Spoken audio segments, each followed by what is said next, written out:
नमस्कार बंधुरा गौरीर किचेने सबाइके स्वागत। आज के आमी बानाबो पायेस रेसिपि। आपनारा तो बाड़ीते पायेस बानिये अनेक खेयेछेन, किन्तु आज के आमी बानाबो एकदम अन्यरकम पद्धतिते। एइभाबे एकबार बानिये देखबेन पायेसेर टेस्टटा किन्तु सबथेके बेशी भालो आसे। चलुन ताहले बंधुरा देरी ना करे देखे नेওয়া যাক आजकेर এই সুস্বাদু पायेस रेसिपि। पायेस बानानोर जन्य कड़ाइर मध्य प्रथमेई आमी निये निচ্ছি 500 ml दूध।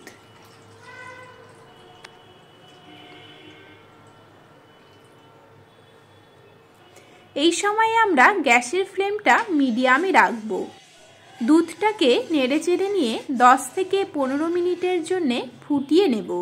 এভাবে দুধটা যত ফুটিয়ে নেবেন পায়েসের টেস্টটা কিন্তু তত বেশি ভালো আসবে। আমি এখানে প্যাকেটের দুধটাই ব্যবহার করেছি, আপনারা কিন্তু বাড়িতে থাকা গরুর দুধও ব্যবহার করতে পারেন। দুধটা দেখুন ফুটে উঠেছে। খুব সুন্দর করে নেড়েচেড়ে নিয়ে আরও 3 থেকে 4 মিনিটের জন্য ফুটিয়ে নেব, যাতে দুধের গাঢ়ত্বটা কিছুটা ঘন হয়ে আসে। আমি এখানে কোনো রকম জল কিন্তু মেশাইনি, পুরো দুধ দিয়েই আজকের এই পায়েসটা বানিয়েছি। এবারে আমরা এর মধ্যে দিয়ে দেব প্রায় 50 গ্রামের মতো গোবিন্দভোগ আতপ চাল। এখানে চালটা আমি আগে থেকে 10 মিনিটের জন্য ভিজিয়ে রেখেছিলাম। এভাবে আগে থেকে একটু ভিজিয়ে রাখলে খুব তাড়াতাড়ি কিন্তু চালটা সেদ্ধ হয়ে যায়।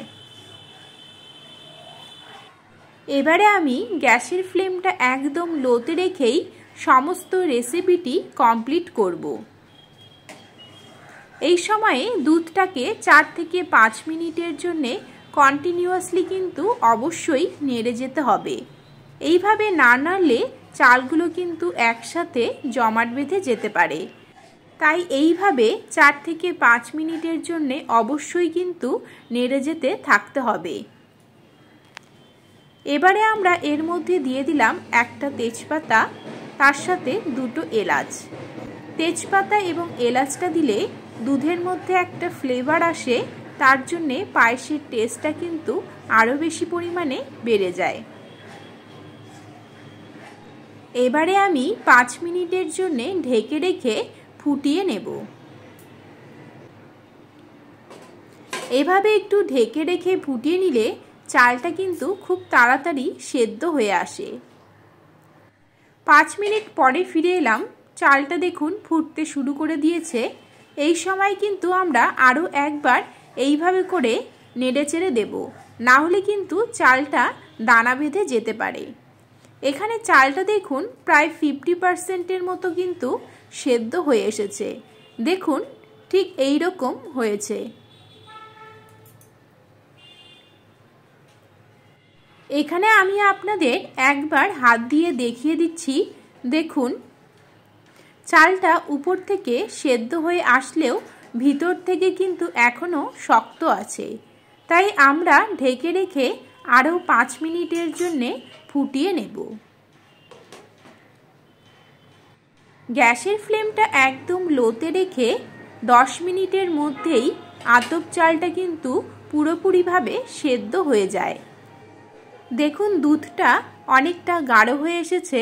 এই সময় আমরা আবারও 2 থেকে 3 মিনিটের জন্য কন্টিনিউয়াসলি নেড়ে যেতে থাকব। তাহলে দেখবেন প্রত্যেকটা চাল কিন্তু ছাড়া ছাড়াভাবে তৈরি হবে, একসাথে জমাট বেঁধে দলা পাকিয়ে যাবে না। দেখুন পুরোপুরিভাবে চালটা সেদ্ধ হয়ে গিয়েছে।